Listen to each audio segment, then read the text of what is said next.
भक्तों, स्वयं भगवान श्री कृष्ण ने बताया है कि कौन से वृक्ष घर में लगाने शुभ होते हैं, जिन्हें घर में लगाने से अकाल मृत्यु भी नहीं होती और परिवार में सुख समृद्धि बनी रहती है और घर में माता लक्ष्मी का वास होता है।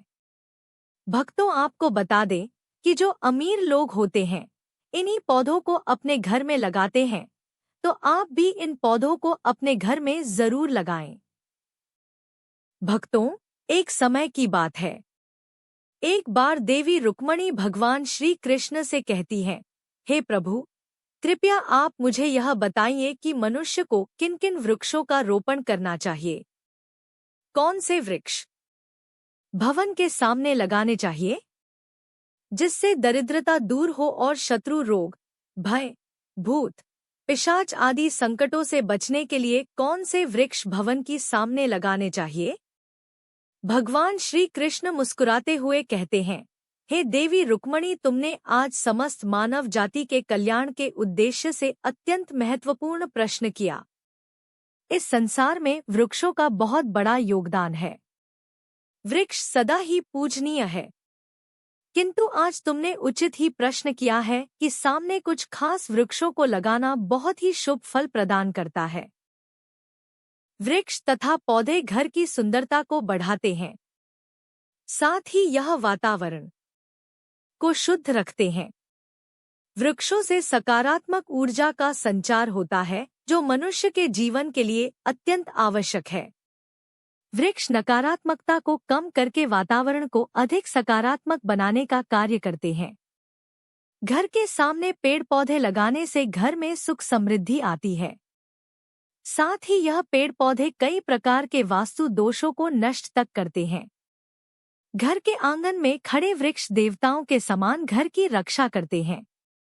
भक्तों, भगवान श्री कृष्ण कहते हैं, हे देवी, भवन के पास कौन से पौधे लगाने चाहिए और कौन से नहीं, इसके बारे में बताने से पूर्व मैं तुम्हें एक प्राचीन कथा सुनाता हूँ, जिससे तुम्हें समझ में आ जाएगा कि वृक्षों तथा पेड़ पौधों का भवन के पास लगाना कितना शुभ होता है और कौन से पौधे भवन के पास लगाने से दुख एवं दरिद्रता आती है।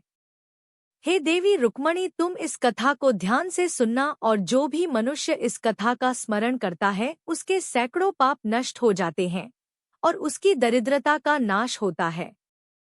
तब देवी रुक्मणी कहती हैं, हे प्रभु, मैं इस कथा को अवश्य ध्यान से पूरा सुनूंगी। कृपया मुझे आप कथा सुनाएं।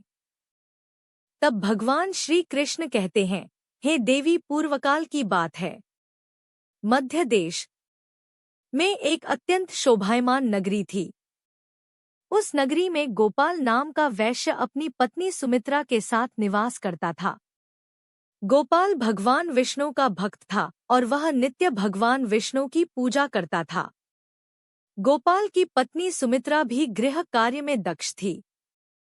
घर में धन धान्य की कोई कमी नहीं थी। भगवान की कृपा से उसके पास सब कुछ था। इस प्रकार से अनेक दिन बीतने के पश्चात गोपाल की जो पत्नी थी, जिसका नाम सुमित्रा था, उसने अपने आंगन में कुछ वृक्षों का रोपण किया और नित्य उन वृक्षों को जल चढ़ाकर उनकी सेवा करने लगी। सुमित्रा को वृक्ष रोपण का ज्ञान नहीं था। उसे जो वृक्ष प्रिय लगे उन्हीं वृक्षों का रोपण उसने किया। जो वृक्ष अशुभ होते हैं उन्हीं वृक्षों का रोपण उसने अपने घर के आंगन में कर दिया, जिस कारण से उस वैश्य गोपाल को व्यापार में काफी सारा घाटा होने लगा। उसके घर में रोज कलह होने लगा। पति पत्नी में बार बार वाद विवाद होने लगे।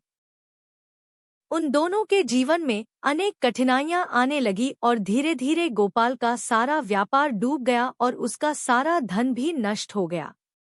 अब गोपाल के पास अनाज भी खरीदने के लिए पैसे नहीं थे। वे भूखे ही रहने लगे, जिससे क्रोधित होकर उसकी पत्नी भी गुस्सा करने लगी। वह अपने पति को कोई काम करने के लिए कहती। फिर गोपाल काम मांगने के लिए गांव में घूमने लगा, लेकिन उसे कहीं पर भी काम नहीं मिलता था। उसने आकर अपनी पत्नी से कहा, है भद्रे, मुझे तो कोई भी काम नहीं दे रहा है। अब मैं कहाँ पर काम खोजने जाऊं? दोनों ही पूरी तरह से उदास हो गए थे। दोनों के पास कोई उद्योग करने के लिए कुछ नहीं था। गोपाल ने अपनी पत्नी के सारे गहने भी बेच डाले और जो कुछ भी धन मिला उसी से पेट भर लिया। इस प्रकार अशुभ वृक्ष लगाने के कारण दोनों के ही जीवन में घोर दरिद्रता और संकट आने लगे, किंतु वे दोनों ही बात को नहीं जानते थे।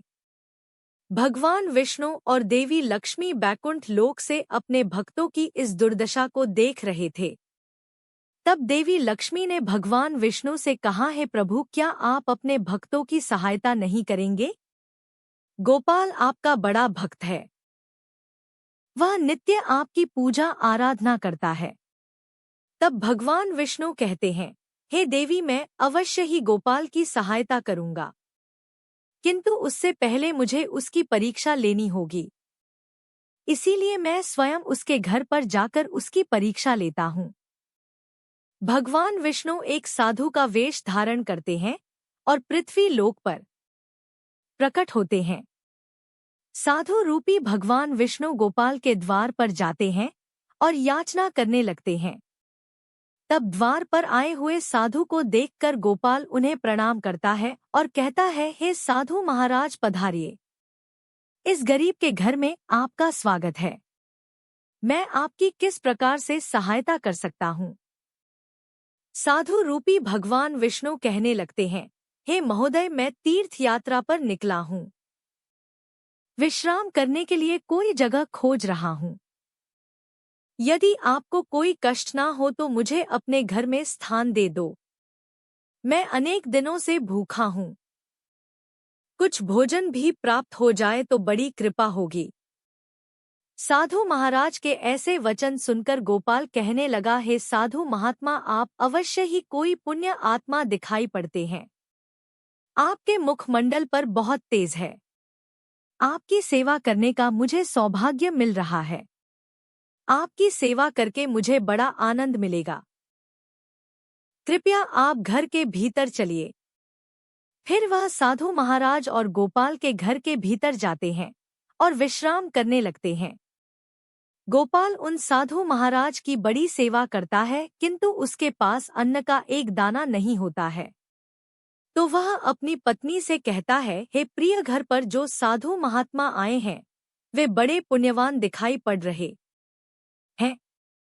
हमें उनके भोजन के लिए कुछ उपाय करना चाहिए। मैं गांव में जाकर किसी से थोड़ा सा धन मांग कर लाता हूँ।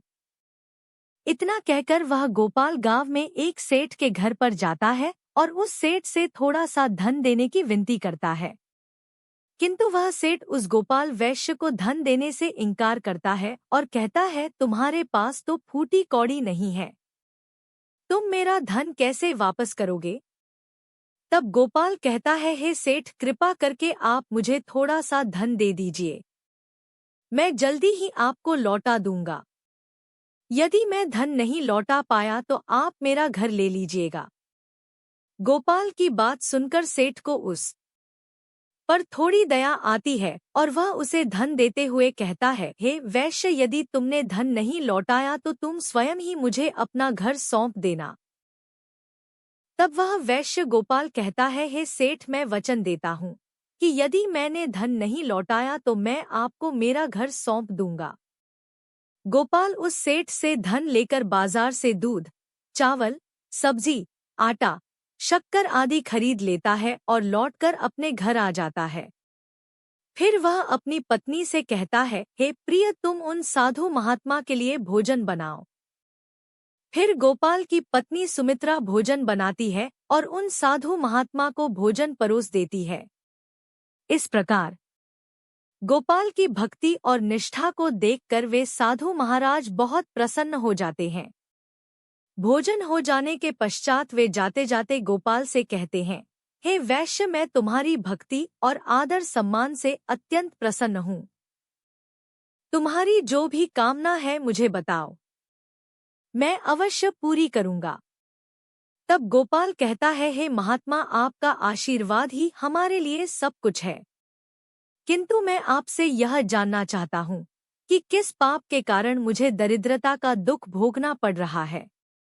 हमने तो भगवान विष्णु की भक्ति की है, फिर हमारे जीवन में दरिद्रता क्यों आई है? इसका क्या कारण है और इस दरिद्रता को दूर करने के लिए मुझे क्या क्या उपाय करना चाहिए? तब वह साधु महात्मा कहते हैं, हे वैश्य, मैं जब तुम्हारे द्वार पर आ गया था तभी मुझे यह लग गया था कि तुम्हारे जीवन में घोर दरिद्रता और संकट आए हुए हैं, क्योंकि तुम्हारे भवन के सामने जो वृक्ष है वही तुम्हारी दरिद्रता का कारण है। इसीलिए तुम इन वृक्षों को हटाकर उनके स्थान पर शुभ पौधों का रोपण करो। तुम्हारी पत्नी ने तुम्हारे भवन के सामने जिन वृक्षों का रोपण किया है वे अशुभ वृक्ष हैं, उन्हीं के कारण तुम्हारी ऐसी दुर्दशा हुई है। तब गोपाल कहता है, हे महात्मा, कृपा करके मुझे बताइए कि घर के सामने कौन से वृक्ष लगाने चाहिए जिससे घर में सुख समृद्धि हो और कौन से वृक्ष नहीं लगाने चाहिए। कृपा करके आप मुझे विस्तार से समझाइए, मैं आपका बड़ा आभारी रहूंगा। फिर वह साधु महात्मा कहते हैं, हे वैश्य, ठीक है, अब मैं तुम्हें उन शुभ वृक्षों के विषय में बताता हूँ जिन्हें घर के पास लगाने से शुभ फलों की प्राप्ति होती है। इसीलिए तुम ध्यान पूर्वक सुनो। हे वैश्य गोपाल, किसी जलाशय के समीप पीपल का वृक्ष लगाओ। पीपल का वृक्ष लगाने से जो फल मिलता है वह सैकड़ों यज्ञ के समान होता है। जब पीपल के पत्ते उस जलाशय में गिरते हैं तो वे पिंड के समान होकर पितरों को तृप्त करते हैं। इससे सभी प्रकार के पितृदोष समाप्त हो जाते हैं। जो मनुष्य नित्य स्नान करके पीपल को स्पर्श करता है वह सभी पापों से मुक्त होता है और कभी पराजित नहीं होता है। पीपल को स्पर्श करने से लक्ष्मी की प्राप्ति होती है और उसकी प्रदक्षिणा करने से आयु में वृद्धि होती है। पीपल की जड़ में श्री विष्णु, तने में शिव जी और अग्रभाग में ब्रह्मा जी स्थित रहते हैं।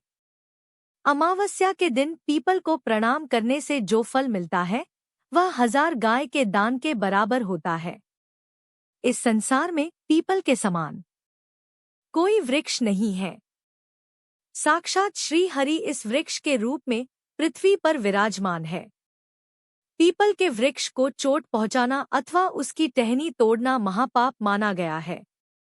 ऐसा मनुष्य नरक में रहता है और जो पीपल को जड़ से काटता है उसका कभी नरक से उद्धार नहीं होता है। हे वैश्य, अब मैं तुम्हें दूसरे वृक्ष के बारे में बताता हूँ। आंवले का फल समस्त लोकों में प्रसिद्ध और परम पवित्र है। आंवले को लगाने से स्त्री और पुरुष जन्म मृत्यु के बंधन से मुक्त हो जाते हैं। यह पवित्र फल भगवान विष्णु को अत्यंत प्रसन्न करने वाला एवं शुभ माना गया है। इसको खाने से सभी पापों से मुक्ति मिलती है। आंवला खाने से आयु बढ़ती है। उसका जल पीने से रोगों का नाश होता है और आंवले को जल में मिलाकर स्नान करने से दरिद्रता दूर हो जाती है तथा सभी प्रकार के ऐश्वर्य प्राप्त होते हैं। जिस घर में आंवला सदा मौजूद रहता है उस घर में कभी भूत, प्रेत और राक्षस नहीं आते हैं। एकादशी के दिन आंवले की पूजा करने से संसार के सभी तीर्थों से बढ़कर फल प्राप्त होता है।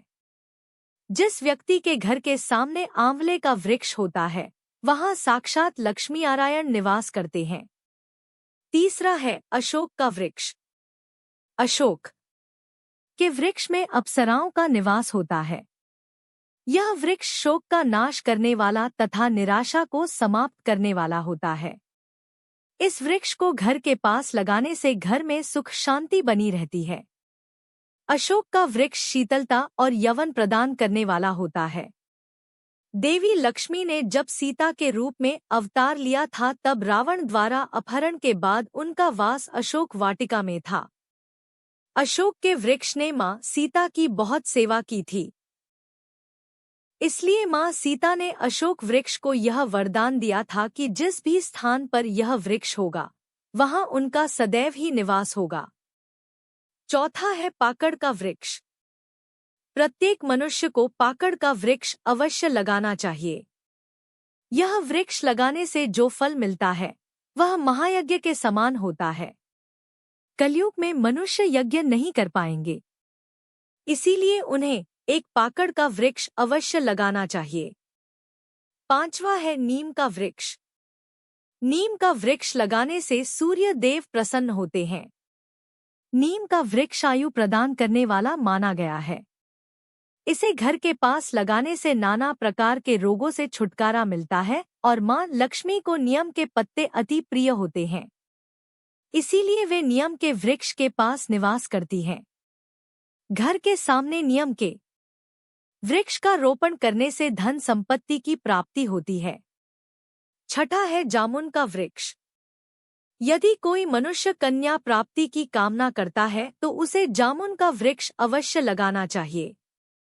जिस मनुष्य के घर के सामने जामुन का वृक्ष होता है उसके घर में कन्या का जन्म होता है, जो कुल का गौरव बढ़ाती है।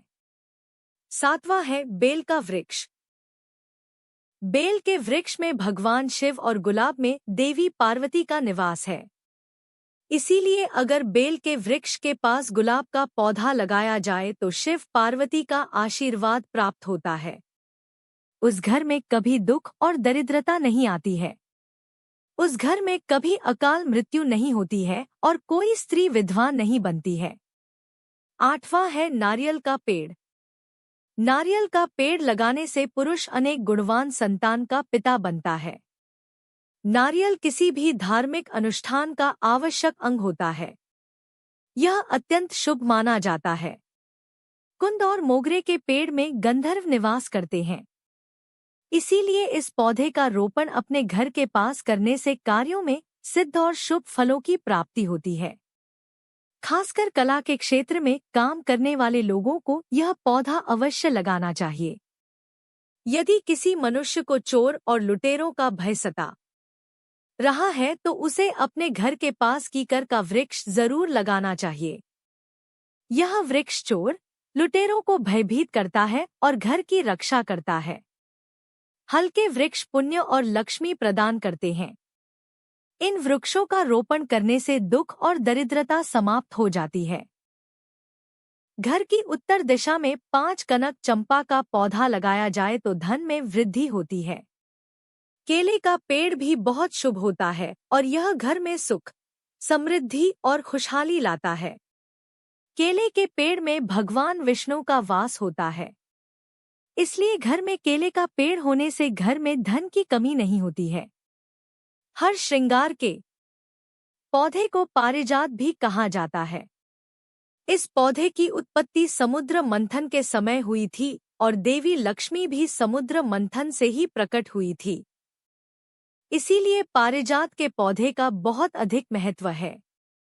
यदि इस पौधे को अपने घर पर लगाते हैं तो आपको मां लक्ष्मी की विशेष कृपा प्राप्त होगी।